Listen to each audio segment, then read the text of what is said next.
bocah, piye kabare? Sehat ya? Saiki sinau basa Jawa bareng Kak Nafa.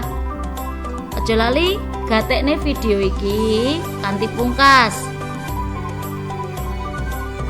Sadurunge sinau diawiti, ayo maca basmalah bareng-bareng. Bismillahirrahmanirrahim.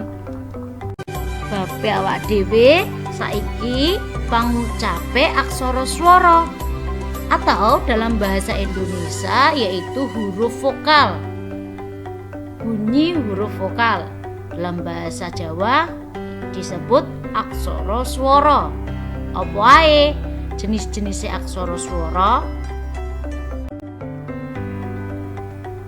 Cacahe aksara swara utawa vokal ana 5, yaiku O, I, U, E, O.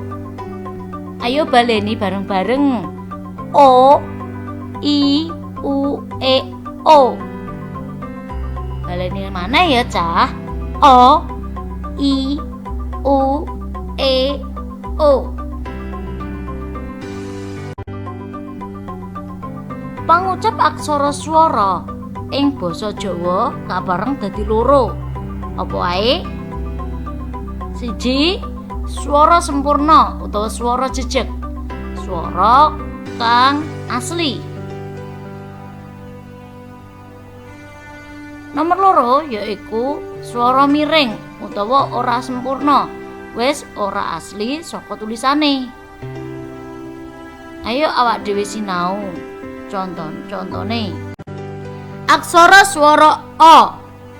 Contone ana lara, sapa, rawa. Saiki aksara swara O miring.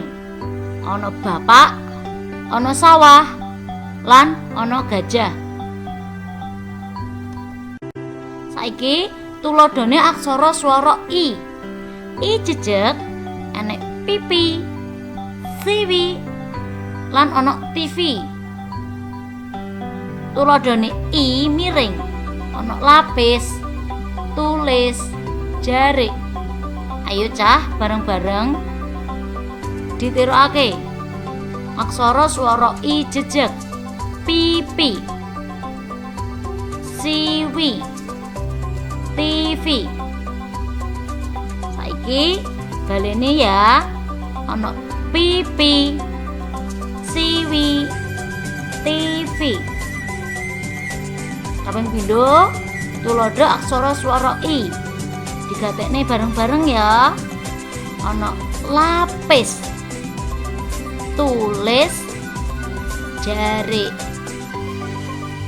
Saiki lanjut. Tuladha aksara swara U. U jejeg. Ana gulu. Apa Cah? Gulu. Terus kupu. Terus turu. Ya, betul.